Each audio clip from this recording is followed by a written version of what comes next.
Здравейте, казвам се Сергей Апостолов и съм представител на фирма Virtex OD. С настоящото видео ще ви представим нашия продукт, а именно комплексната система за контрол на достъп и работно време HISIT. Virtex OD е създадена през 2011 година като част от Wilmot Holding AD. Тя е българска инженерингова компания, чието предмет на дейност е разработката и производството на системи за автоматизация и управление на сигурността. Нейн основен продукт е комплексната система HISIT. Тя е централизирана, иерархична система, подходяща е и служи както за малкия офис, така и за големи корпорации с силно разпределено географско отношение, архитектура и специални изисквания към сигурността и регламента за достъп до нейните територии и пространства. Важно е да се отбележи, че тя е специализиран продукт, силно оптимизиран, да извършва специфични функции, имащи отношение към контрола на достъп, към мениджмънта на работното време и охраната. Тя е активна система и менажира огромни количества от данни за хората и организациите, в които те работят. Също така за събитията, които се случват в рамките на системата, служи за автентифициране на служителите посредством безконтактни карти или ключодържатели, за архивиране на справки и събития от изминали периоди, както и за изготвянето на справки за всеки един служител или група от такива. Тя, както споменахме, менажира огромно количество данни, може да управлява и достъпа до различни помещения, турникети, асансьори и подобни. Посредством нейното използване се спестява значително човешки ресурс, който може да бъде използван по-ефективно за други дейности на дадената компания. Да споменем, че към системата може да се свържи и тя да управлява различни други системи, като системи за видеонаблюдение, системи за сградна автоматизация, за пожароизвестяване, охранителни системи и подобни. Функционирането на системата постига благодарение на специализирани хардуерни и софтуерни компоненти. Да започнем с архитектурата на хардуера. Тя е разделена на 4 нива. Сървър, контролери, разширителни платки и периферия на системата. Съответно, комуникацията между отделните нива се осъществява посредством следните интерфейси. Между сървъра и контролерите се осъществява посредством Ethernet интерфейс, между контролерите и разширителните платки посредством RS-232 и RS-485 интерфейси, а между две и повече разширителни платки посредством RS-485.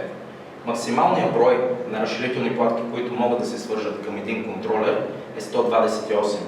Системата поддържа и работи с картови чипци тип Wagon 26 бита, Wagon 30 бита, Wagon 44 бита и MaxRide. Да разгледаме отделните хардуерни компоненти. Контролният модул или контролерите, те могат да функционират както самостоятелно, така и като част от системата. Поддържат до 128 разширителни платки и имат капацитет да обслужват и съхраняват информация до 1 милион карти и 16 милиона събития. Комуникационните интерфейси, с които контролера общува с останалите устройства в системата, са RS-232, RS-485, USB и Ethernet. Разширителните платки, това са устройствата, чрез които основно се постига модулността и лесното преоразмеряване на нашата система. Всяка една от тях добавя допълнителни интерфейси за комуникация с периферните устройства, свързани към системата. А именно, всяка една добавя 4+1 аналогови входове или изходи, цифрови 4+1 входа или изходи, като това е софтуерно настройваемо. 2 релейни изхода и 2 конектора за частици Wagon или MaxRide, както и по един съответно стандартен RS-232 и 485 комуникационни интерфейси. Архитектурата на софтуера се състои от следните специфични софтуерни компоненти, с всеки една от който има определена задача. HISIT сервер, HISIT терминал, HISIT конфигуратор и HISIT справки. Посредством тях системата може да визуализира всяко едно събитие, възникнало в нейните рамки. Също така може да изготвя справки по зададени от клиента критерии, да настройва и въвежда информацията за служителите, както и тяхното работно време. Важно е да се отбележи, че потребителският достъп до отделните модули се осъществява посредством десктоп и веб интерфейс. Системата може да работи под различни операционни системи и се поддържа на 3 езика, а именно български, руски и английски. Кажем по няколко думи за всяко едно от приложенията. Hizit Server е централизирано приложение, чиято цел е да организира комуникацията и обмена на данни между контролерите и централизираната база данни, която е базирана на PostgreSQL. Hizit Terminal, това е приложение, чието задача е да визуализира работата на сървъра и всичките процеси и събития, които възникват в системата, показването им в реално време. На използващия това приложение му се предоставя възможност да филтрира по зададени от него критерии тези събития и му се предоставя допълнителна информация за всяко едно от тези събития, като кой го е предизвикал, тук се има предвид картопритежателя или служителя, информация за него плюс снимка, къде е възникнало даденото събитие, както и точна дата и час на възникване. Изключително полезно приложение за използване от живата охрана, за сверяване на самоличността, както и за мениджърски контрол на работните процеси. Hizit конфигуратор е сърцето на нашата система, чрез него се настройва нормалната работа и безпроблемното функциониране на системата. Състои се от 5 модула с съответните им функционалности. Контрол на достъпа. Този модул дава възможност да се въвеждат и поддържат различни тип картопритежатели, контролни точки, времеви зони и други. Работното време от тук се въвежда и контролира информацията за служителите, тяхното работно време и работни смени. Конфигуратора на устройства служи за настройката и конфигурирането на всички устройства, свързани към системата. Модул сервер служи за визуализация и наблюдение на комуникацията между свързаните в системата устройства. Системните настройки е модул, който дава възможност на системния администратор да предоставя дадени права на използващите системата. Ето тук може да погледнете един общ изглед на юзер интерфейса на нашето конфигурационно приложение. Той е изключително user-friendly и лесен и приятен за работа. Вляво, в дървовидна структура, се визуализира конкретните модули, които вече споменахме, както и техните подмодули, а отдясно в списъчен формат се показват информацията към всеки един от тях, както и възможността за добавяне, изтриване и редактиране на тази информация. Hizit справки, това е приложение, чрез което се извършват и извеждат справки по зададени критерии от конкретния служител и за удобство са предефинирани, предварително подготвени типове справки, които са справки за работно време, справки за специални събития, справки за събития и други справки. Важно е да се отбележи, че благодарение на отворената си софтуерна архитектура и мощните си механизми за програмиране, лесно могат да се адаптират съществуващите и да се добавят нови справки според изискванията и необходимостите на нашите клиенти.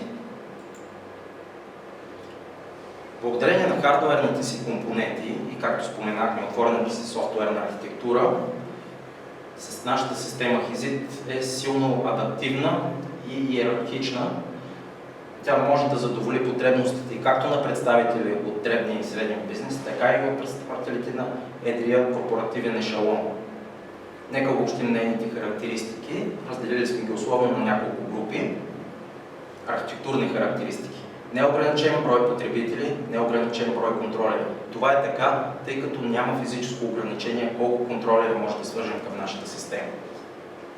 От своя страна, всеки един добавен контролер дава възможност да се добавят до 128 разширителни платки. А от своя страна това води до 256 картови четци за всеки един контролер и 256 други устройства за всеки един добавен контролер. Модулната иерархична структура, благодарение на нея, нашата система може да бъде изградена като малка или огромна, в зависимост от нуждите на дадения клиент. Също така лесно може да се преоразмери според нарастващите му потребности. Функционални характеристики до 1 милион карти за контролер и 16 милиона събития за контролер. Важно е да се отбележи, че това са параметри, които са, когато контролера работи като самостоятелна единица. Но когато е включен част от системата, те са много по-големи. Поддържа 16 времеви зони, а именно това са 16 различни времеви интервала, в които потребителите могат да имат достъп до конкретна точка за достъп. 1024 нива на достъп. Това са 1024 различни съвкупности от правила за достъп до всяка една точка на системата. Глобален и локален антипасбек. Антипасбек е функционалност, която служи за предотвратяване влизането на повече от един служител с едни и същи акредитационни данни. Връзка с активна директория. Тук се има под предвид безпроблемното мигриране и трансфер на информация между двете системи. Връзка с други системи, като системи за сградна автоматизация, СОК, пожароизвестяване и гасене и видеонаблюдение. Къде могат да бъдат прилагани нашите системи? Нашите системи са подходящи както за малки и средни, също така и за големи корпоративни сгради, болнични сгради и помещения, детски градини, училища и различни спортни комплекси и още много други. Нека обобщим нашите предимства. Централизирана база данни, връзка към активни директории, може да съдействаме за безпроблемния трансфер на базата данни от старата ви система. И в заключение, ние сме българска компания. Нашия софтуерен екип е винаги на ваше разположение за оптимизиране и развитие на вашата система. За повече информация, моля посетете нашия сайт virtex.bg или на следните координати. Благодаря ви за вниманието и очакваме!